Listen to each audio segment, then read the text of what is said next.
This man discovered something strange. Even the 4 heavenly kings, who served the demon lord, would slack off during work just like regular humans. To avoid doing any actual work, they would wear a costume every day to disguise themselves. Whenever someone needed something from her, she would pretend to be her own assistant, so no one would realize her true identity. One day, the demon lord urgently summoned Jack and tasked him with finding a way for everyone to use magic. Only magic users, or magi, could cast spells, and if this issue could be solved, it would greatly strengthen the demon lord's army. Jack felt the task was impossible, since he himself couldn't even use magic. However, the demon lord had already anticipated this, and told him that if he needed help, he could consult the magic expert, Jenny. But when Jack went to find her, he was told that Jenny was out, and only her assistant was available. When Jack arrived at the room, he immediately called out her true identity. It turned out that the assistant was actually Jenny herself. The demon lord had been right all along. She was just slacking off and didn't want to work, but since Jack had seen through her ruse, she decided to reward him. She handed him a magical device, which would allow even ordinary people to use magic, but it was extremely expensive to produce. Jack felt a little disheartened, but at the same time, he realized what the demon lord's goal had been.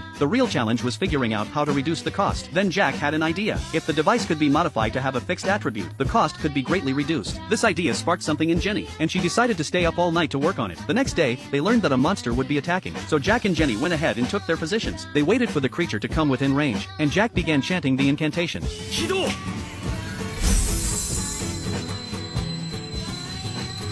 The sound emitted by the magical device actually scared the monster away. The monster was terrified of the sound, and if the device could make the monster retreat just by using sound, this would significantly lower the cost. The demon lord was very pleased. He hadn't expected Jack to solve the monster crisis through the development of a magic device. After praising them both, Jenny privately approached Jack and said she owed him a favor. First, her research, which had been at a deadlock, had finally made progress. Then she handed him another device, this one for self-defense.